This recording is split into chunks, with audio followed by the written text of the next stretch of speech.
muy contenta porque el Señor es el que nos da el entendimiento, es el que nos hace conectar un pensamiento con el otro, una palabra con la otra.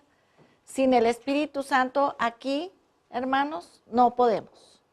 Por nuestras propias fuerzas no se podría.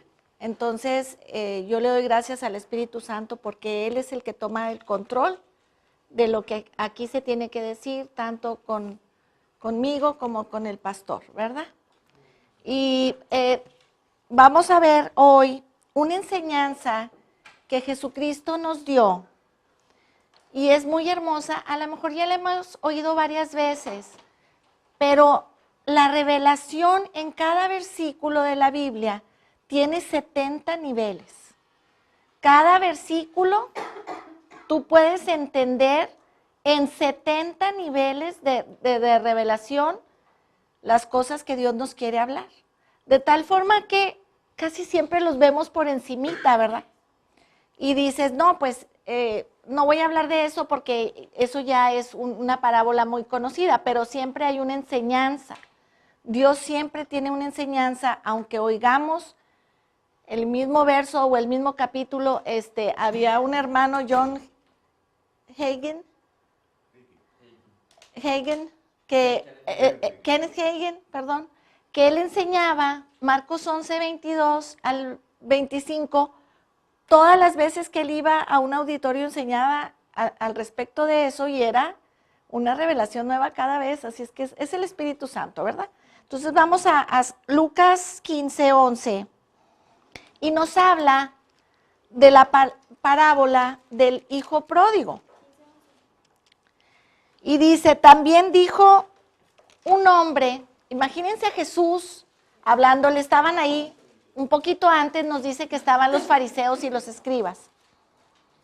Entonces, imagínense a Jesús hablándoles a la gente, ¿verdad?, que tenía mucho conocimiento. Y les dice, este hombre tenía 2 hijos, y el menor de ellos dijo a su padre, Padre, dame la parte de los bienes que me corresponde, y le repartió los bienes. Aquí no dice que el padre tuvo objeción, no dice que el padre dijo, no, espérame tantito, pero ¿por qué te voy a dar la herencia? O sea, no es tiempo. El padre inmediatamente que el hijo lo solicitó, le repartió sus bienes, ¿verdad? No muchos días después, juntándolo todo, el hijo menor se fue lejos a una provincia apartada y allí desperdició sus bienes viviendo perdidamente. Y cuando todo lo hubo malgastado, vino una gran hambre en aquella provincia y comenzó a faltarle. Cuando fue, dice, y fue y se arrimó a uno de los ciudadanos de aquella tierra, el cual le envió a su hacienda, a su rancho, ¿verdad?, a que cuidara de los cerdos. Y para una persona judía, bueno, y para los árabes también, los cerdos son animales inmundos. Entonces, imagínate, cayó en lo más bajo, de lo más bajo, de lo más bajo, ¿verdad?, para un judío. Y deseaba llenar su vientre de las sobras que comían los cerdos, pero nadie le daba. O sea, ni siquiera un taquito de frijoles. Era pues lo que le echan a los cerdos es los desperdicios de todo, ¿verdad? Todo lo feo de la comida. Y ni siquiera eso le daban, habiendo sido al nivel de un príncipe, porque el papá tenía haciendas, tenía mucho dinero, ¿verdad? Se tardó varios días para juntar todo lo que el papá le dio. No se fue inmediatamente después de que le dio la herencia, o sea, tardó un ratito, ¿verdad?, en llenar los camellos, los caballos, yo no sé, burros, en qué se llevó todo. Entonces, dice, y volviendo en sí, el hijo menor volvió en sí. Lo que quiere decir que no estaba en sus 5 sentidos, ¿verdad? Se había ido, imagínense ahorita, pues se puede comparar con a lo mejor las drogas, el vino, ¿verdad? Todo en los excesos que lo arrastraron hasta lo más bajo. Entonces dice aquí que volvió en sí. Y dijo, ¿cuántos vaqueros o jornaleros en la casa de mi papá tienen en abundancia pan? O sea, el papá era muy rico. Y les proveía a todos sus siervos, ¿verdad? De todo lo que necesitaban. Y yo aquí perezco de hambre, me estoy muriendo de hambre y los sirvientes de mi papá tienen más dinero que yo. Me levantaré e iré a mi padre y le diré, Padre, he pecado contra el cielo y contra ti. Ya no soy digno de ser llamado tu hijo. Hazme como a uno de tus jornaleros. Y levantándose vino a su padre, y cuando aún estaba lejos, lo vio su padre y fue movido a misericordia y corrió y se le echó sobre el cuello y lo besó. ¿Por qué estaba el padre ahí? Estaba esperando que el hijo llegara. No era casualidad. Muy seguramente todas las tardes salía a ver si lo veía llegar. Él no perdía la esperanza de que su hijo perdido volviera a su casa. Entonces el papá corre hacia el hijo y se le echa al cuello. Imagínense a lo que el hijo olía. Imagínense si estaba de vaquero cuidando a los cerdos. Imagínense cómo venía, ¿verdad? En la pobreza extrema en la que venía y en el olor. Al padre no le importó. Y Jesús nos está dando este ejemplo para que entendamos, muchachos, cómo nos ama el Padre. Cuánto amor tiene el Padre por nosotros. Que no le importa si caíste y te volviste a levantar y Él te sostiene. Y no le importa. Mientras siga siendo su hijo, ¿verdad? Entonces, el hijo le dijo al padre, he pecado, Padre, contra el cielo y contra ti. Yo ya no soy digno de ser llamado tu hijo. Pero el padre dijo a sus siervos, sírvanlo, saquen el mejor vestido y vístanlo. Pónganle el anillo en su mano. El anillo en aquel tiempo, muchachos, significa una tarjeta de crédito. Yo voy a la tienda que sea, pongo mi sello con cera en el anillo, con el anillo, y yo me puedo llevar todos los becerros que yo quiera y todos los quesos y todo lo que yo necesite. Esa es la tarjeta de crédito. Aparte es el significado del apellido. Soy fulanito de tal, hijo de tal persona. Porque antes no se usaban los apellidos, pero era Jesús el hijo del carpintero, ¿verdad? Simón el hijo de fulanito.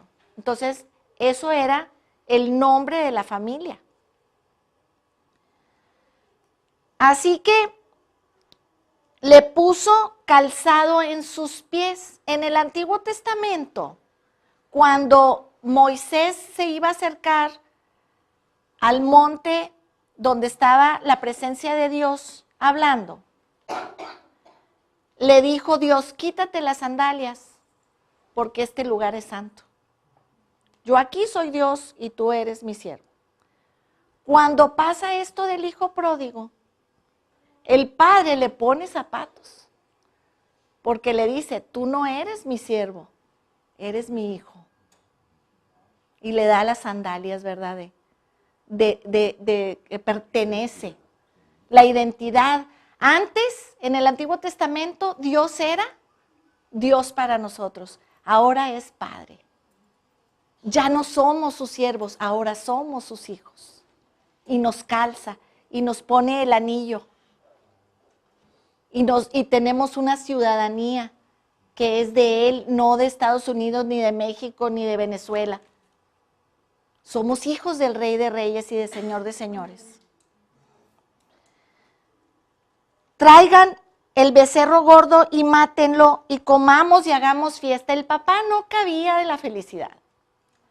¿verdad? Y le da el lugar que el hijo no merece.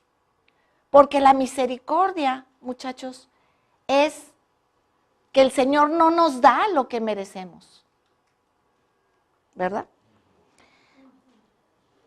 Porque este es mi hijo, muerto era y ha revivido. Se había perdido y es hallado. Y comenzaron a regocijarse. Y su hijo mayor, ahí viene el otro problema, ¿no? Estaba en el campo. Y cuando vino y llegó cerca de la casa, oyó la música y las danzas. Y llamando a uno de sus criados, preguntó qué era aquello. Él le dijo, tu hermano ha venido y tu padre ha hecho matar el becerro más gordo por haberle recibido bueno y sano. Entonces el hijo mayor se enojó y no quería entrar. Salió por tanto su padre y le rogaba que entrase. Vente, mijito, pero el otro estaba en toda la autoconmiseración, ¿verdad? Pobrecito de mí, yo tan bueno, y mira, ¿verdad? Mas él respondió y dijo al padre, he aquí tantos años te sirvo, no habiéndote desobedecido jamás, y nunca me has dado ni un cabrito para gozarme con mis amigos. El padre no tenía un hijo pródigo, tenía 2 hijos pródigos, porque el mayor nunca se había sentido parte de. Era el dueño de todo y no podía disponer porque él no se daba permiso, no porque el papá no lo dejara matar todos los becerros que él quisiera, ¿verdad? Entonces le dice, pero cuando vino tu hijo, que ha consumido sus bienes con las rameras, de reputación conocida, ¿verdad? Las muchachonas,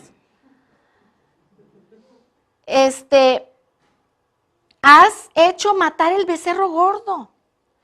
Entonces le dijo, hijo, tú siempre has estado conmigo y todas mis cosas son tuyas. Y parafraseo yo, ¿por qué no agarraste el becerro y lo mataste? ¿Y por qué no te pusiste otro vestido nuevo y más anillos? Pues esto es tuyo. Pero el hijo nunca se había sentido parte de eso. Y eso es causa de la autoconmiseración. Cuando tú, es un pecadote, ¿eh? No crean que no. Pobrecito de mí y nada más yo. Y mira al otro y mira yo no tengo y mira si... Eso es ser malagradecidos. Y no estar hincados todos los días, dándole gracias a Dios por todo lo que nos da. Señor, pero es que ella, mira, tiene esto y tiene dinero y yo no. Y yo, Señor, estoy contigo y te sirvo.